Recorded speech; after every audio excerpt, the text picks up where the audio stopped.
online now for 2 years. And I strongly believe that our lessons and objectives, things that we do in the classroom, transfer so nicely online.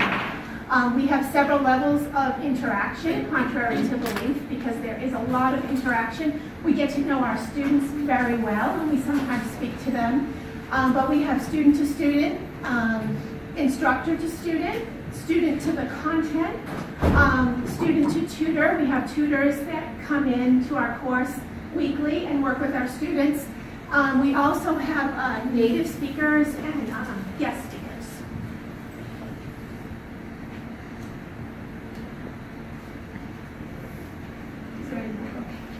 So this is an example of my instructional sequence.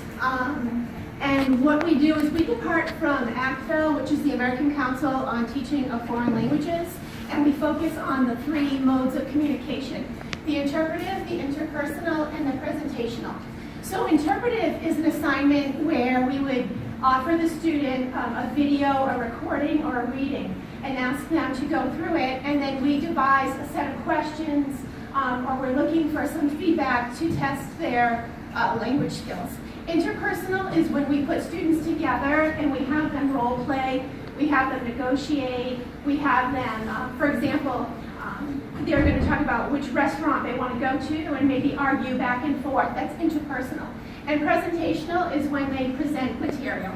So each week opens up, and this is an instructional sequence for me, for my independent learners, and I call them independent learners. I ask them to go to the ebook and copy their notes. So each week opens up with a new chapter into their notebook. And so they're sort of kicking it off and becoming familiar with the material. Then they go into the learning module, which I actually call now the learning portfolio, because it's a portfolio of materials. It's mainly recordings, and it's grammatical structures and charts, and it's a lot of me actually recording with my whiteboard and my doodle and explaining the lessons of the week. Then they'll do their homework. So I don't want them to do their homework before they've gone through that sequence. Then I make up a Quizlet. Every week I make up a Quizlet, and there's maybe 4 Quizlets on the material. Then we go into virtual assignments, and those tap into the 3 forms of communication: the interpersonal, the interpretive, interpersonal, presentational. And I kind of make those up myself, and I try to be creative, which I will show you later on. So there we go there. And then when they finish, I make a pre-test recording for them. They're able to meet with me, ask questions, and then they take the test.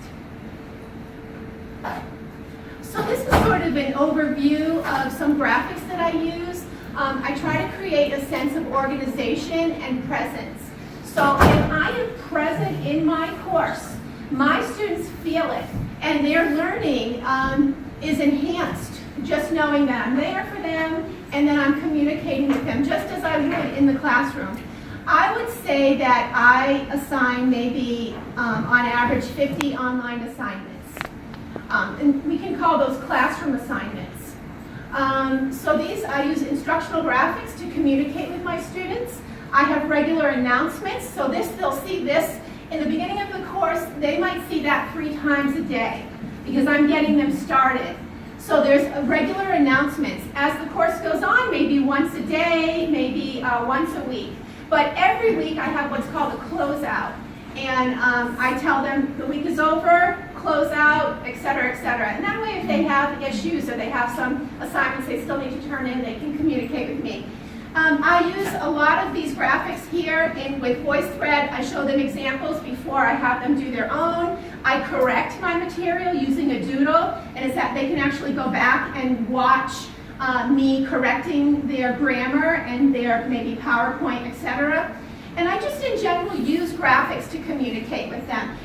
Toward the end of the course, when everyone's exhausted, like 10 weeks of Spanish in the summer, I might use something like this just to begin the week and tell them, let's keep going, goal. I strongly tell them every week, right from the beginning, maybe 3 times a day, no Google. And if I stay with my instructional sequence, they can't use Google because my assignments tap into that week, that grammar, that vocabulary. Okay? No Google is allowed. Checklist, I tell them everything that they had to turn in for the week. So instructional graphics, regular announcements, popping off office hours. I might, if I'm on at night, I might just send out an email. Hey guys, I'm on. If you want to come in, ask questions, etc. Directions include interactive graphics. I give them examples of myself going through the exercise myself. I use the doodle, checklist, midterm and final Google course survey, which we can talk about later on, but it's important for us to get feedback from our students. So I do that mid-course and at the end of the course. And we use the can-do statements, the ACTFL can-do at the end of the course. And then I would devise an exercise for them in a postcard. I had them writing her as well. Catherine McGinnis is actually here, and she's right here, and she was my guest speaker last semester. So Sandra showed an assignment, the automobile, and these are just a quick barrage of some of my assignments. My favorite tool definitely is VoiceThread, and we're all trained in VoiceThread for foreign language. Each assignment has its own objective and is designed to manipulate and practice the vocab and grammar structures for the lesson for the week. So whatever I happened to be doing, I mean, it was my son's birthday and I made him a cake and I just took a picture, and I was making pumpkin bread and I took a picture of the back of my house, and these fit into my assignment. So I had students describing their home and maybe putting it on the market and trying to sell it, and I started off with that graphic. Here we talked about food and what we did over the weekend. Balanced meal, that comes later on in Spanish 102. Favorite celebrity, movie scene. This is the Catherine McGinnis, very, very popular and most popular class assignment when I asked them. I had my students singing heads, shoulders, knees, and toes in Spanish. And I also had them, we used the two verbs ser and estar. I had them bring up their celebrity look-alike. So I started with myself. Everybody always told me I looked like Cher. So I used the verb ser to talk about my qualities and my physical qualities, and then estar. And so then I had them do their own. That was also a popular one. So this is just sort of a barrage of assignments that we use in the online classroom. And I think I am finished as well. I just want to say our students at the end, we get tremendous feedback, and a lot of them say to us, when they signed up for the course, they did not realize how much they were going to be engaged and learned. Yeah, just talking about it, one of the students in one assignment they had to do